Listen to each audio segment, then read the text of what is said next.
Hi, this is Jeff. Welcome to my channel. This video is part of my Discovering Kelowna series. I moved here recently and I made a challenge to myself to see all 200 plus city parks within a year. So today I'm going to be exploring the neighborhood of Magic Estates. So this is a subdivision that's up at the end of a canyon that lies to the north of the old part of Kelowna, between Knox Mountain and the Glen Highlands. So this is a little more remote, a little more car dependent, and newer than some of the more recent things I've been exploring. So this neighborhood was developed between 1990 and 2005. To be clear, I'm not quite there yet. I'm going to have to hike in. There's not really any bus service out there. Right now, I'm starting out north of where I finished off last week. So remember I was in Old Glenmore and I saw Sonora Park. So now I'm north of Sonora Park. So the houses are a little newer, the hills are a little steeper, but I'm looking forward to what I have to see today.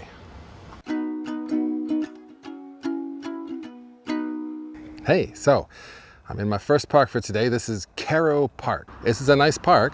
It's a neighborhood park, but it's got lots of ponderosa pine trees all through it, and it extends all the way from Spruce View in the south up to Carroll in the north, and so it's like 3 lots worth of land.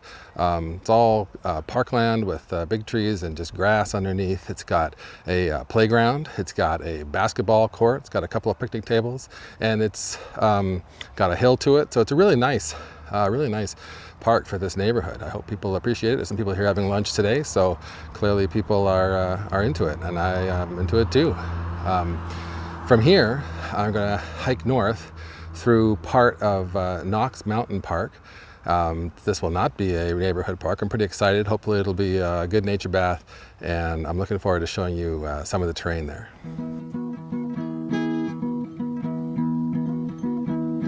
I'm standing in an empty lot right now, just north of Carmillo Court and just south of Glen Way. So this is very near the beginning of the trail into this eastern part of Knox Mountain Park. But I just wanted to say that this lot I'm on right now, undeveloped as it is, has been zoned for parkland, which is very exciting to me. It's very nice. Maybe they'll join it up with Knox Mountain right there. I don't know. But over here, on the other side, that hillside, right about to where the trees are, where the road is, that is zoned for multifamily residential. So someday someone hopes to put a condo building right there. So we'll see what happens with that.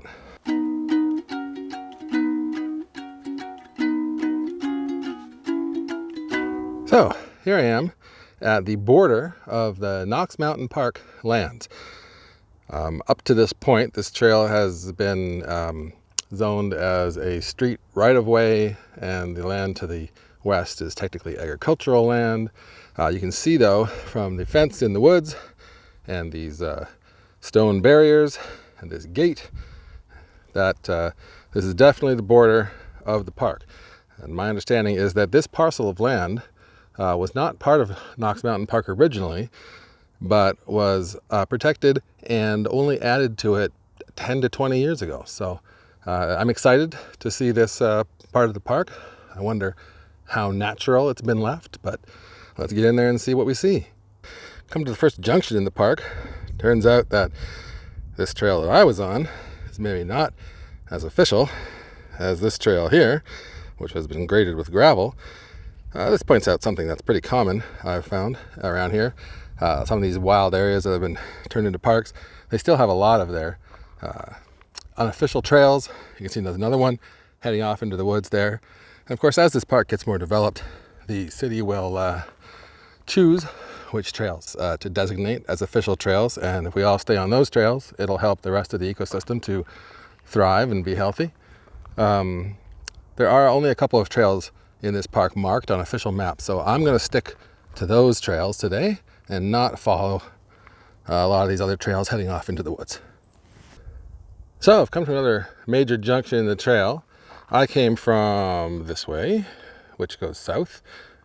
And I just wanted to say this trail here, I'm not really clear on how official it is. Clearly it's a well-established old trail. It's not been graded with gravel like the official trail I'm on. This trail will take you into the Glen Highlands. This trail will take you into a valley that is just behind the developments in Glenmore, in Upper Glenmore. If you saw the video where we were exploring the Brants Creek Linear Park, so this is leading you to a valley that's just up and over to the west of that. So I think eventually it'll take you down close to Millard Glen Park, where we started our Brants Creek Linear Park walk. I'm not going to take this trail today. I'm going to take this more official gravel trail, which will take me to Magic Estates. I wanted to point out, just before I head up this next hill, there have not been any downhills yet, that this forest is a nice mix of ponderosa pine trees, like the ones you can see straight in front of me now, and a lot of Douglas firs. So that's what you would expect, I think, when you head up into the hills. You might remember the forests we saw just south of Mission Creek and at the end of Jean Road, or the Jean Road trails. They had a lot more ponderosa pine trees. So this is, I think, because of the higher elevation we're at now.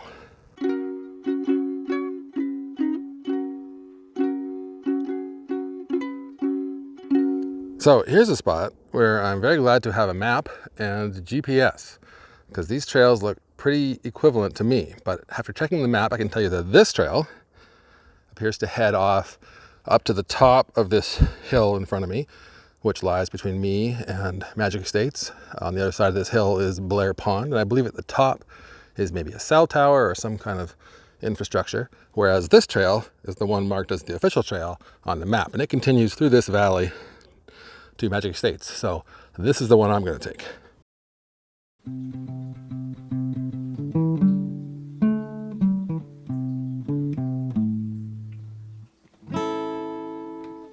So here I am in what is technically the next park on the list. This is the Upper Canyon Open Space.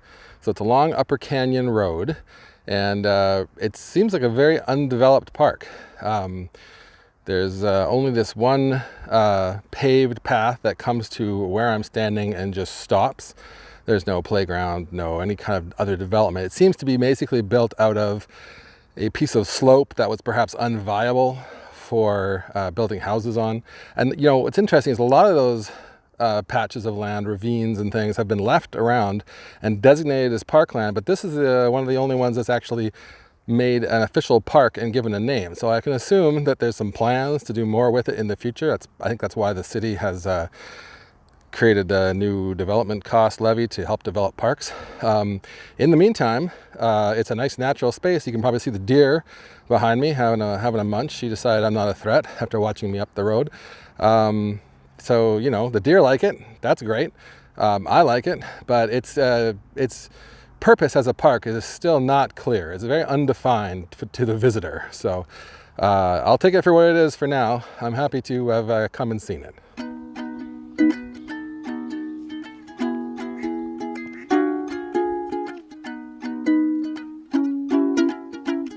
Now I am in Blair Pond Park. So this is at the heart of the Magic Estates development. This appears to be a natural park, which nevertheless has been hooked up to the storm sewer system, so is now a stormwater retention facility. So that's, again, a great marriage of natural ecosystem function with important civic infrastructure, and I always approve of that. This park has a playground, it has a tennis court, so it's a wonderful neighborhood resource for the people of this development. This park actually is a great example, I think, of the difference between the subdivision design of the 60s and 70s, which we saw exemplified last week in Old Glenmore, and this area, which was designed and started to be built in 1990. So if you contrast this park with Jack Robertson Memorial Park, there's a couple of interesting and Red Lick Pond Park.